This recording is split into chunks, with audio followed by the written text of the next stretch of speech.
Gabon berriro gaude gaurko elkarrizketan, eta izan ere matrikulazio kanpaina bete-betean gaude eta euskal familia asko beraien seme alabak matrikulatzeko aukerak bilatzen ari dira, doztartzen ari dira horren inguruan aritzeko. Gurekin dugu Koldo Tellitu, ikastolen elkarteko lehendakaria. Gabon, eta ondo etorri. Gabon, bai, berdin. Hasiko gara, galdera zehatz batekin, baina aldi berean oso orokorra den galdera batekin, agian labur bildu alduzu. Kondeguzu zergatik kasu horretan gaur egun ikastolak aukeratu? Gure proiektua gurasoei eskeitzen dizkion argudio nagusiekin hasiko naiz, ezta? Eta era laburrean, ezta? Lehenengo eta behin, hezkuntza gure ikastoletan hezkuntza komunitatea osatzen duten estamentu guztien artean, era demokratikoan, hartzen direlako erabakiak. Ezta, hau, eredu parte hartzaile bat gara. Bigarrena, ikastolan euskaraz bizi gara eta euskaraz bizi nahi du. Guretzat euskara lehentasunezko helburua da. Ez da gai edo ez da asignatura bat, baizik eta gure helburu nagusia euskal kulturarekin batera. Hirugarrena, ikastoletan hezkuntza eraldatzen ari gara eta hezkuntza eraldatu nahi dugu. Nola? Egindako autopedagogikoaren bitartez. Euskal kurrikulunean, kompetentzietan, integrazioko pedagogian oinarritutako eredu pedagogikoa, ezta? Eta nola ez, euskaran ardaztutako eleaniztasunarekin, ezta? Laugarrena, ikastolen elkartasuna oinarrizko elemento bat da, ezta? Gure jendearekiko eta beste ikastola guztiekiko. Eta gero, amaitzeko era labur honetan, ez gaudela gure zilborrari begira, hori Euskal Herriak badaki, eta eragile bizi bat gara, herritik sortuak gara, herriarentzat dihardugu, eta horregatik hainbat esparrutan eta alorrean beste zenbait eragileekin batera elkarlanean aritzen gara beste hainbat kontuetan, ezta? Zuk esan duzu, Koldo, eraldaketak egon direla, hori ezinbestekoa da, baina betian ikastolek oinarrizko filosofia bat izan dute, ezta? Bai, hor aipatu dudan zenbait elementuk badaude, ez da. Nik uste dute oinarrizko filosofia horretan ni gehien bat kokatuko nuke, hezkuntza prozesuan erabakiak ikastolan implikatuta dauden eragile guztien artean hartzen direla. Hau da, familiak, alde batetik, langileak, ikasleak, eta, kooperatibetan ere, antolatuta gaude, ezta? Hezkuntza zerbitzu publikoa giza ulerturik, formula juridiko hori da, gertukoena dena gizartearentzat, ezta? Baina horrez gain, nik uste dute, azpimarratuko nukena zan, oinarrizko filosofia da hezkuntza komunitate osatzen duten guztiek hor parte hartzea, ezta? Eta, familiek gainera hezkuntza prozesu horretan gehiago implikatzea dakar, eta guretzat oso importantea da familiek implikazio handiago hori izatea, ezta. Hau da, partaidetza eta erantzunkizuna dugu ardatz, ezta. Guk gure gurasoi, gure jendeari proiektuaren parte aktibo izateko aukera eskintzen diogu, ezta. Auzolanean, kolektiboan, horrek zer dakar, jendea proiektuan norberaren sentiaraztea, ezta? Eta bestalde batetik ere, harremanak ere garetzeko aukera ezberdina. Nik esango nuke, garai bateko filosofiarekin dizutu elementu hau oso garrantzitsua. Gero, egongo ziren beste batzuk, hezkuntza eraldaketa, euskera, baina filosofia horrela ulertuta nik azpimarratuko nukena da parte hartzearena. Eta parte hartzearekin batera erantzunkizuna. Parte hartzea txamponaren alde bata eta bestea erantzunkizuna. Eta nire zut hori oso garrantzitsua dela. Horrein oso puntu importantea aipatu egin duzu dela familiak implikatzea edo familiarekiko implikazio hori. Nola lantzen duzu implikazio hori? Egia zan da gaur egungo gizartean gero eta komplikatu gauden kontu bata, hori ezin dugu katu.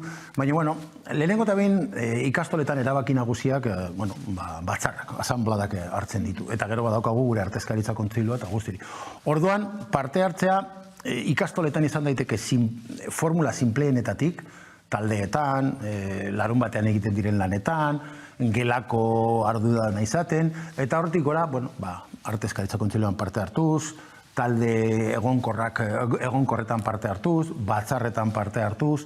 Azken finean lehen esan dudan bezala, guk eskaintzen diogu jendeari parte hartzeko esparru ezberdinak. Egia dana da, esan dudana hasieran, gero eta komplikatoa da gizarte honetan eta kostatzen zaigu gehiago. Baina, behintzat aukerak egotea eta formula horretarako bidea emotea sekulako garrantzia du eta ikastola gehienetan ez bada guztietan hori lantzen dugu. Orain gizartea aipatu egin duzu, ikastolen helburua edo euskaraz bizitzea da. Nola ikusten duzu euskararen afera pixkate gizarteari dagokionez? Bueno, lehen esan dudana, guretzat lehentasunezko kontu bat da. Egia esan da, nik uste dute, azken 5-6 urtetan emaitzak ebaluazio diagnostiko ondorio berdinera iritsi direla, ez da. Gure ikasleen, eta gure ikasleen esaten dudanean hezkuntza sistema osoarena, erabilera eta ezagutza maldan bera dijoa, ez da. Eta horren aurrean, ezer egin behar dugu, ezta? Ikastolek argi daukagu, geldirik ez garela egongo, eta etengabe ari gara, bide herriak aztertu eta asmatu horreri buelta emoteko. Eta hori gainera egingo dugu, edo bakarrik edo elkarlanean. Egia zen da, gu pentsatzen dugu elkarlanean egitea, emaitza asko ere hobeagoak emongo dituela, eta horregatik, esate baterako, AEK-arekin orain dela gitxi da molat proiektuan gaude, UESIrekin ere beste proiektu batean elkarlanean ari gara, euskararen marka, etengabe ari gara, pizkat formula berri horiek, pizkat horren bila, ezta? Azken finean oso garrantzitsua da guretzat ikasleak beraien artean euskara zaritzea. Horretan ari gara sekulago garrantzia. Eta euskararen autua emozioen bitartez, emoziotik egitea. Ez hainbeste gainditu behar dutelako esaminak edo olako arrazoiengatik. Eta esan dakoa, gero ikuspegi estruktural batetik eta orain hezkuntza legea hor mailan dagoela guretzat eta errepikatzen dugu, beste egunean ere kontseiluarekin batera esan genuen, hizkuntza ereduak desagertu egin behar dira eta murgiltze eredu integral bat behar dugu ikasle guztientzat. Badakigu horrekin ez dela guztia lortuko, baina hori barik ezinezkoa izango da. Ordan horrekin batera, ikastetxetako hizkuntza proiektuak bultzatu behar dira, beste 11 formula egon behar dira, euskararen ebaluazio sendo bat, komunitatearen motivazioa ere eragiteko ekintzat, ikasleen arteko harremanak lehen aipatu dudana, eleaniztasunaren aldeko diskurso bat zabaltzea gizartearen barruan. Egia dana da, gure nerabei eta gure gaztei tokatu zaien mundu hau, euskara eta euskararen kultura urtanta bat da ozeano handi batean eta horrei buelta emotea ez da batera erreza, baino lehen esan dakoa gure aldetik dena emango dugu horretarako, horrei buelta emoteko. Azkenean azpimarratu nahi dudana da euskara eta euskal kultura horik ezin direla ulertu ikastolak. Horretarako jo ginen eta horretarako bizi gara. Eta egia dana da, urte oparo batzu pasata gero, azkenengo nik esango nuke 8-10 urteetan, etengabe maldan bera doa gure ikasleen euskararen ezagutza eta erabilera. Eta horreri buelta eman behar diago. Eta pedagogikoki berrikuntzak daude, gaur egun? Barrio ere lehen motzean esan dudan, ez da, ikastolak hezkuntza eraldatzen ari gara eta hezkuntza eraldutu nahi dugu. Bide egile gara berrikuntza pedagogikoan, ez da, aintzindari papera erantzukizunez betez, ez da. Ikastola guztiek hezkuntza proiektu sendo eta propio bat daukate, eta ikasleen profilari, irtera profilari begira lan egiten dugu. Hau da, gure ikasleek nolakoak izan behar dira ikasketak munduratzen direnean. Ez da, horretarako, pentsatzen dugu, euskaldun konprometituak izan behar direla, beren buruarekiko konfiantza dunak, erabaki hartzaile kritikoak, egintzaileak, pizkat badaukagu hori garbi, eta hori identifikatuta gero, gure hezkuntza proiektua egiten dugu. Eta horretan, kompetentzian garapenean fokua ipintzen dugu, ezagutzak barneratzea ere, eta, azken aldian berrikuntza, ez dakit nik berrikuntza, baino nik esango nuke urteak dara magula hainbat proiektuak gure gizarteari eskainiz, nik uste ere azpimarratu behar dugula ikastolek hezkuntzan lantzen ditugun proiektuak hezkuntza sistema osoarentzat direla, eta hor daukagu, txanela, urtsintza, eki, kimu, kuku, euskeraz bizi, aizialdia. Eta horretan, azpimarratu behar duguna da ere ikasmaterialak. Ikasmaterialetan, elkar editorialarekin batera, ikaselkarren bitartez, ikas materialak sortzen ditugula, eta sortzen jarraituko dugu, eta hori ere, hezkuntza komunitate osoari eskaintzen digu. Eta gure aldaketa, eraldaketa pedagogikoa bereziki gelaratzen ditugu bide horretatik. Beraz, egon badaude eta egongo dira, logikoki. Eta gaur egun gizartearen ezaugarriak edo gizartearen egoera ikusita zein da sustatu nahi duzuen ikastola eredua? Bueno, nik uste dut lehen aipatu dudan ezaugarri guzti horiek betetzen dinuena, eta hemendik itzira, hezkuntza legearen eztabaidan gaude, eta nik uste dut hor, guk elemento batzuk nahiko argi ditugu, eta nik uste dut autonomiarena, ikastetxeak izatea gai erabaki nagusiak hartzeko, arlo ekonomikoan, langileen arloan, gobernantza eredu demokratikoak, hori oso garrantzitsua da, erabakiak guztion artean hartzearena, aipatu dugun euskerarena, hezkidetza bultzatzea, laikotasuna, ikasleen irtera profila definitzea, jakiteko ze ikasle mota nahi dugu. Badaude amaika elemento borobiltzen dutenak ikastola eredua, eta egia da, pasadan urtean, orain amendik itxira urte bat beteko da, aurkeztu genuen gure bihar proiektua, horretan jasotzen ziren amaika, endekalogo bat zan, eta endekalogo horretan, aurkezten genuena zan, nola ulertzen dugu izan behar dela euskal hezkuntza, eta horretan, agertzen diren ezaugarriak, logikoki, ikastolek lantzen dituzten ezaugarriak dira, eta hor dare. Aipatu egin duzu orain hezkuntza legea, nola doa eztabaida, nola doa hitzarmen hori lortzeko bidea? Momentu honetan erritmo onarekin, ez da? Egia esan da, udatik bueltan etorri ginenean, sorpresa sartu genuen, bi alderdi nagusien artean dagoen akordio hori, eta hortik aurrera, legebiltzarrean martxan ipini dira agerraldi horretan geu ere egon gara, eta orain, legebiltzarrak eta gobernuak, edo jaurlaritzak barkatu, bizkat jasota ekarpen guzti horiek, hasi beharko da akordioaren testua lantzen, edo legea lantzen. Orduan, aukera polita bada, guk askotan esaten ari garena, ez da, akordio zabal bat behar dugu, hezkuntza sistema bat, berri bat guztion artean adosteko. Guretzatko, hezkuntza eragileen artean olako adostasun bat lortzea, adostasun komunitario bat lortzea sekulako garrantzia du, baina eztabaida hori guztion artean egin behar dugu, marra gorri gutxirekin, eta ia guztion artean lortzen dugun, zein izan daiteken gure hezkuntza sistema adostea. Ez da erreza izango, baina momentuz egia esan da, eta bereziki erritmoaren ikuspegitik ondo doa, betetzen ari dira aurretik aurkeztutako epeak, eta hori horako gauzetan askotan ez da gertatzen, eta nire zut elemento positiboa dela. Eta, ia horrela jarraitzen badugu, guk askotan esan dugu, alderdiei eta Eusko Jaurlaritzari eskatzen dioguna da ausardia, ez da gai erreza, aukera honen aurrean ibili dira aurreko jaurlaritza batzuk, eta esaten dioguna da hori, ausardia izateko, hezkuntza eragileek orokorrean ikusten prest gaude apostu honen inguruan eztabaidatzeko, eta, ia zorionez lortzen den akordio hori. Begi honez ikusten duzue Eusko Jaurlaritzaren eguneko jarrera edo, horren aurrean? Nik uste dute momentu honetan, egia esan da Eusko Jaurlaritzaren proposamena momentuz ez dago la mai gainean. Gauza batzuk intuizioz ezagutzen dugu, baina momentu honetan ez dago.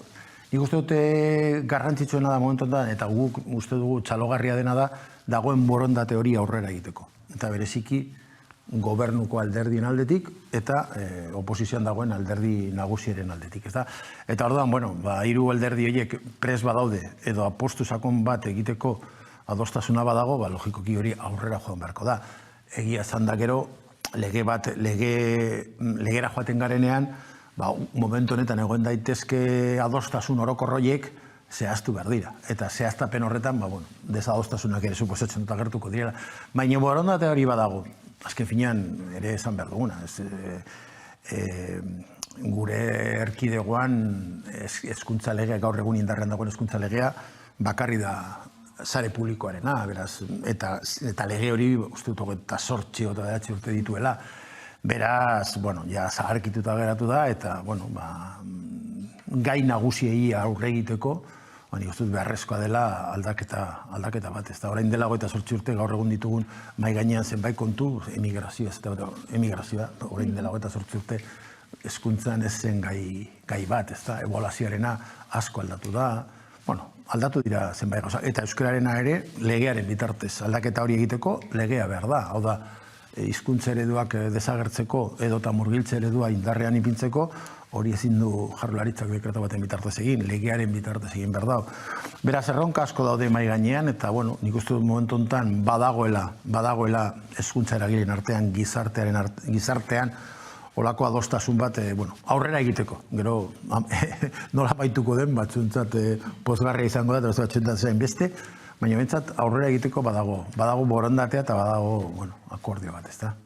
Bestalde, zure batu bezala, ikastolen ezaugarri nagusienetariko bat da elkartasuna, elkarlana, eta horren adierazle nagusi bat da elkartasun kutxa. Konta eguzu pixkate zer den hori, eta segatik den hain importantea ikastolentzako. Bueno, esan dakoa, elkartasuna oinarrizko balioa da ikastoletan, ez da? Batetik ikastolako etxaren barruan, ez da? Azken finean, finantzioarekin ditugun arazoak aurre egiteko, kuotak kobratzen ditugu, eta askotan arazoak daudenean, beken sisteman bitartez, gure ikastolako gurasoen artean, horrela konpontzen ditugu, ez da? Eta gero bestetik, aipatu duzuna, elkartasun kutxa daukagu, ez da? Azken finean, zertarako eratu genuen elkartasun kutxa? Zailtasunak dauden ikastolei laguntzeko edota proiektu berriak aurrera emateko. Egia dana da, garai batean oso egoera larrian ez nuke esango, baina hasiera komplikatu baten zeuden zenbait ikastolek, elkartasun kutxarei esker gaur egun proiektu potenteak dira, zate baterako Armentiako ikastola Gasteizen, Arrobia Bilbon, edo Beñat Etxepare Lizeoa Baionan, ez da? Orduan, emon digu. Azken finean horren atzean zer dago? Bueno, daukona, ez daukona, esaten duen moduan abestia, ez da? Eta, bueno, hor ikastola guztietako familiek 15 euro ekarpena eginez urtero, bueno, esan dakoa, aurrera ateratzen ditugu proiektuak. Guretzat, tresna eraginkor eta indartzuz sortu guenean, tresna nazionala, eta azken finean balio digu gure zarea ehuntzeko, ez da? Ikastolok gaur atzo bezala ekinaren bitartez erakusten dugu gure norabidea arlo desberdinetan bultzatu nahi dugula, eta egia dana da, sistema hau, egia esan da, kanpoko eragileak etortzen direnean eta entzuten dutenean nahiko harrituta geratzen direla, baina, bueno, kontutan izan behar da, urtero BH1.000 euro inguru banatzen dugula, eta gero azpimarratu nahi duguna. Jasotzen dutena normalean eta ia kopuru guztia, iparraldeko ikastolak dira, edo Nafarroko Erriberako ikastolak. Osea, guk ere oso garbi daukagu nun gaude gure beharrak, ez da? Lurralde horietan euskera ofiziala ez da, eta orduan bultzada berezi bat du. Orduan, guretzat, bueno, ikastola horiei laguntzea, azken finean taldeari laguntzea ere, bada, eta gizarteari ere, euskera bultzatzeko esparru horietan, ez da? Eta maitzeko Koldo, pixkate amaiera mezu bezala, kondeguzu zer desberdintzen ditu ikastolak beste aukeretatik? Bueno, elkarrizketaren zehar nik uste ja gauza guztia kontatuta dago, ez da? Baina nik azpimarratuko nukena eta barriro egin gautela sintetiko batean, ez da? Parte hartzarena, nik uste parte hartzarena, bueno, gure identitatearen elemento nagusi bat ala. Azken finean, jaio ginenetik, herritik sortuak gara, herriarentzat sortuak gara, eta horrek ezin bestean parte hartze hori dakar, ez da? Hori alde batetik. Bestetik ere, nik azpimarratuko nuk ere daukagun borondatea eragilea izateko esparru askotan, ez da? Jendea askotan zati hori ez da ezagutzen, baina ikastolen elkartea elkarlanean aritzen da gure gizartearen hainbat esparrutan, eta, bueno, esate baterako, aktiboki parte hartzen dugu gizarte erakunde, zenbait gizarte erakundetan, Kontseiluan, Euskal Unibertsitatean, gaindegian, Euskararen garapena sustatzen duten ekimenetan, Punteusen hasieran egizan ginen, Herrigora, Biziposa, Euskararen marka, Euskaraldia, eta Euskalgintzan dauden beste zenbait eragilekin elkarlanean aritzen gara etengabe Euskal Ikaskuntza, Euskaltzaindia, AEK, Bertozalen elkartea, Elkar Irrien Laguna, Wikilariak, egia dana da, elkarlanean 11 gauza egiten dugu eta ez gaudela inoiz gure zilborrari begira. Nik uste dut ikuspegi sozial batetik hori izango zirela ezberdintzen gaituen bi elementu nagusi. Aipatu duen 11 kontu hauetan gehienetan hezkuntza eragile bakarra gara. Eta gero, hezkuntza proiektuara jotzen badugu, nik uste dut euskara eta euskal kulturari garrantzi izugarria emoten diogula. Horrekin ez dut esan nahi besteik ez dutela emon, baina guretzat ardatzen nagusi bat da, eta kezka, lehentasunezko kezka da. Eta gero, beti hezkuntzaren eraldaketarekin bat egin dugula. Kezka hori, barneratze hori, orain dela urte batzuk euskal kurrikulunarekin egin genduna, gelaratze prozesu hori, ikasmateriala sortzen duen editoriala bat elkarrekin izatea. Badaude elementu asko, elkartasunaren aipatu duguna, bereizten dutenak ikastola bat. Eta guretzat askotan ikastetxe bat baino askoz gehiago da.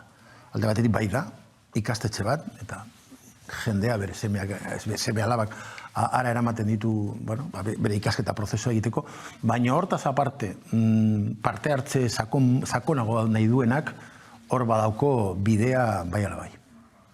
Mezu horrekin geratzen gara, Koldo. Mila esker gurekin egoteagatik gaurkoan. Zuei.